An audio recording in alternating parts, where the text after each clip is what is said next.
So I'm thinking about becoming a Christian. This is a shock to me, as much as it might be to anyone else out there. It's coming the day before Easter Sunday. And I want to talk to you about my process and revelation with this and kind of like work through this journey on camera. I'm someone who grew up Christian. I became an atheist, and then I went on a very long spiritual journey. You know, I got into esoteric Christianity, occultism, Eastern philosophy, you know, Taoism, Tantra, yoga. Like, I really loved yoga, and I really love Hermeticism. Those are probably my two favorite branches of spirituality. But I guess I'm saying this to say I've been on a spiritual quest for most of my life, it feels like, to find my spiritual path, and also I have a deep relationship with God. But Christianity itself, especially like the church and the modern form of it, has always been a turnoff to me. When I was young, it felt stuffy.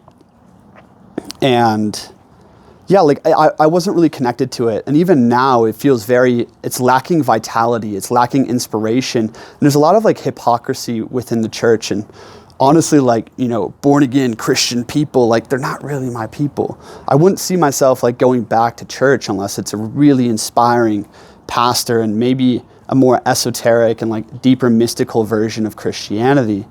And there are many interpretations of Christianity, which we're going to get into. But I want to talk about this battle before we get there and, you know, what this experience with Christ. But this battle between the mystic, the pagan, and Christianity and Christ is obviously, if you watch my main YouTube channel, you know I'm an admirer of Nietzsche. And I've gone into paganism quite a bit. In fact, me and my friends, we've had ceremonies where we invoke Dionysus or we invoke Thor, and there's so much vital energy, you know, in my ancestral heritage. Like, I'm a, you know, Scandinavian man, and my ancestors were pagans, right? And like, I have this weird taste in my mouth towards institutionalized Christianity because in a large way, it did destroy like our heritage and our tradition before it, but then it kind of replaced it. So anyways, with paganism, you know, there's a lot of vitality there, but at the same time, it's kind of become clear to me that I could never follow a pagan god. I'm not deeply connected to it in my blood, in my upbringing. And there's actually like there's a little bit of like fear and hesitation around praying to something like Thor or praying to, you know, one of my ancestral gods. And it's just clear to me that path I can't go fully into. But at the same time, like, I appreciate the vitality of paganism. I appreciate it a lot. And I think that's lost on many Christians. So that's kind of a no for me, right? Mysticism. So I am a deep admirer of yoga, like Yogananda, the Yoga Sutras of Patanjali. I've meditated in ashrams. You know, I love like the deep meditative practice of bringing your mind to oneness. But at the same time, these mystical chords of the East, they're actually developed into the Christian tradition, right? We can look at something like quietism, which was basically just yogic meditation and a system for it, although it was deemed heretical by the church, you know. There's so many different mystical sects within Christianity and more esoteric understandings of the message of Christ. For instance, if you've ever read Manly P. Hall, Rudolf Steiner, some of these guys, they really reveal the deeper symbolism and the deeper message, you know, within Christianity. So a lot of these teachings of the East, you know, like I was just reading the Tao Te Ching, you know, not a couple months ago, and it was really helping me come more into my yin, you know, come more into letting go. Like, I'm a deep admirer of the spiritual path. But at the same time, I've never been able to stick with any of those traditions. And furthermore, they're not mine. They're not in my blood. In the sense of like the foundation of true and authentic yoga is the surrendering of your will to a guru, right? Like, and also a lot of them just feel very weak and watered down in the new age. Like, Buddhism is so watered down with passivity today, when in reality, most of these spiritual paths of the East were rooted in like an aristocratic philosophy. And it was more of so much has been lost and watered down for modernity to be sold as just like this mindfulness and peacefulness practice when Buddha was a freaking warrior to overcome himself in the ways he did. And so was Christ. So I've been down these paths, and I'll read the Tao Te Ching, for 2 weeks. And it's nice, I have some insights from it, but it doesn't live with me after. It's the same thing with paganism. It's the same thing with yoga. And like, my God, I've been looking for a consistent spiritual practice and way of connecting with God, that has like tradition behind it, that has a path there. And this whole journey I've been on, at one point there, I almost left like Christ behind totally. I was getting much more into paganism and also reading some of the history around that first century. And like, it was just hard for me to rectify, like, did Christ even exist? But nonetheless, I think Christ has always been in my heart. And in fact, oftentimes when I pray, I include the Lord's Prayer, or I pray to Christ. It feels like a very familiar, safe, mystical figure to me. It always has. And it's interesting, my name is Christian, So like, Christ has always been there as like this guiding light. But also, I really disagree with the Christ supremacists. This is what I call these like radical Christians who say, Jesus is the way, you just need to believe in Jesus, and Jesus is the only thing we need. Jesus will save you. And it's like, I get where that's coming from, but you're lacking such a deeper spiritual understanding and spiritual connection to your Lord and Savior, my friend. And it's like, this is my version of Christianity. Coming from all of these different paths is like, hey, Christ represents something. It represents dying, onto God, like sacrificing yourself to gain a second birth in the spiritual world, and it represents the transcendent element living within man.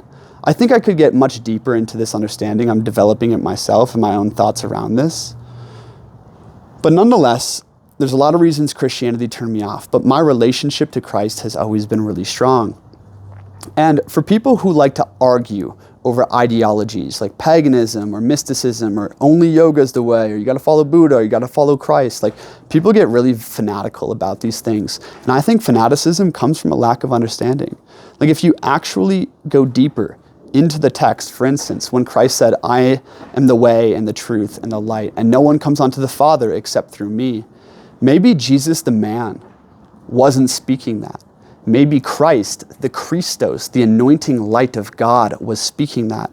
And you come onto the Father through the Christ, through the Christic impulse. And Jesus is a symbol. It was the manifestation of the Godhead into a person, right?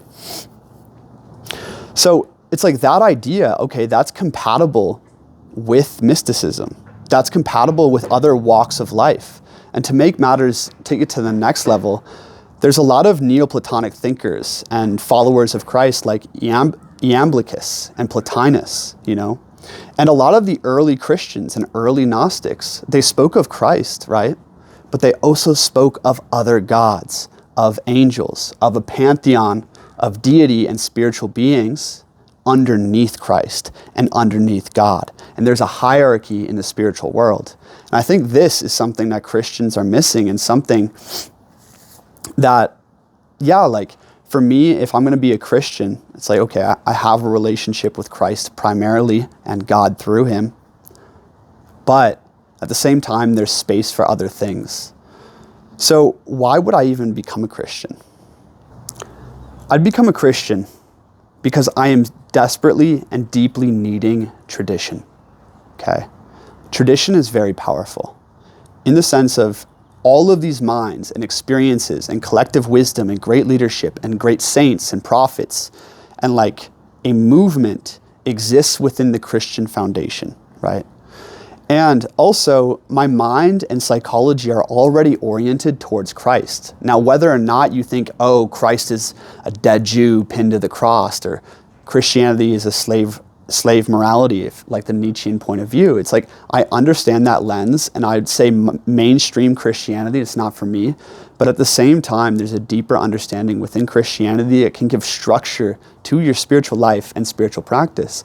And like, the message of Christ and the deeper esoteric understanding of that entire, saga, it's very moving. There's incredible messages. I just started listening to the Gospel of John.